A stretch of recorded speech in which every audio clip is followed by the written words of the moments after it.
Matric পৰীক্ষাৰ প্ৰথম দিনাই এক ভয়ানক পৰিৱেশৰ সৃষ্টি হ'ল মেট্ৰিক পৰীক্ষাৰ এটা পৰীক্ষা কেন্দ্ৰত। কিয় কেনেকৈ হ'বলৈ পালে সকলোখিনি জানিবলৈ ভিডিঅ'টো চাই থাকক। নমস্কাৰ, মনোজ চুতীয়া ইউটিউব চেনেলটোলৈ আপোনাক স্বাগতম জনাইছোঁ। মেট্ৰিক পৰীক্ষাৰ এটা পৰীক্ষা কেন্দ্ৰত এক ভয়ানক পৰিৱেশৰ সৃষ্টি হ'ল, এক উত্তপ্তময় পৰিস্থিতিৰ সৃষ্টি হ'ল। এই পৰিৱেশটোৰ সৃষ্টি কৰিলে মেট্ৰিক পৰীক্ষাৰ্থীৰ অভিভাৱকসকলে, হাজাৰ হাজাৰ অভিভাৱকসকলে, আৰু এই পৰিৱেশটো নিয়ন্ত্ৰণ কৰিবলৈ তাতে শ শ আৰক্ষী মোতায়েন কৰিবলগীয়া এক পৰিস্থিতিৰ সৃষ্টি হ'ল। যিটো পৰিৱেশ আচলতে দেখি শুনিয়ে বহুত বেছি বেয়া লাগিছে। কিয় হ'বলৈ পালে আচলতে চাওক, এই ঘটনাটো সংঘটিত হ'ল। এই ঘটনাটো হ'ল কামৰূপৰ গাছবাৰী উচ্চ মাধ্যমিক বিদ্যালয়ত। কিয় আচলতে ঘটনাটো ঘটিবলৈ পালে, কেনেকৈ হ'ল? পৰীক্ষা যিহেতু 10 বজাৰ পৰা অনুষ্ঠিত হ'ব লাগে আৰু 10 বাজি যোৱাৰ প্ৰায় 1 ঘণ্টা পাছলৈকে পৰীক্ষাৰ্থীসকলক প্ৰশ্ন কাকত দিয়া হোৱা নাছিলে। তাকে দেখি অভিভাৱকসকলৰ মাজতো চিন্তা বাঢ়ি গ'ল আৰু পৰীক্ষাৰ্থীসকলৰ মাজতো চিন্তা বাঢ়ি গ'ল। কিয় আচলতে পৰীক্ষাৰ প্ৰশ্ন কাকত সময়মতে দিয়া হোৱা নাই, তাকে লৈ অভিভাৱক সকলোৱে একগোট হৈ এক হুলস্থুলীয়া পৰিৱেশৰ সৃষ্টি কৰি দিয়ে। সেইটো আচলতে স্বাভাৱিক কথা।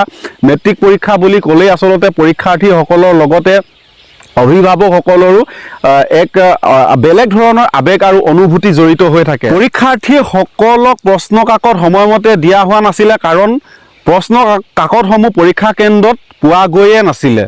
আচলতে কিয় প্ৰশ্ন কাকতসমূহ পৰীক্ষা কেন্দ্ৰত সময়মতে পোৱা নাছিলে? মেট্ৰিক পৰীক্ষা আৰু হায়াৰ ছেকেণ্ডেৰী পৰীক্ষাৰ প্ৰশ্ন কাকতসমূহ যিহেতু থানাত থাকে, থানাৰ পৰা কি পৰীক্ষা কেন্দ্ৰলৈকে দূৰ আছিলে নেকি?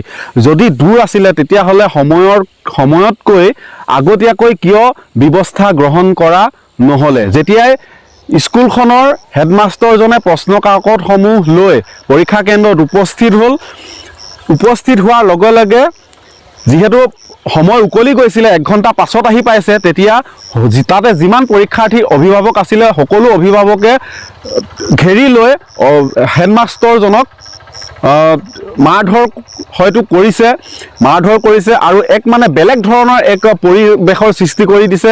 এক হুলস্থুলীয়া ভয়ানক বুলি ক'ব লাগিব, তাতে পৰিৱেশৰ সৃষ্টি কৰি দিছে।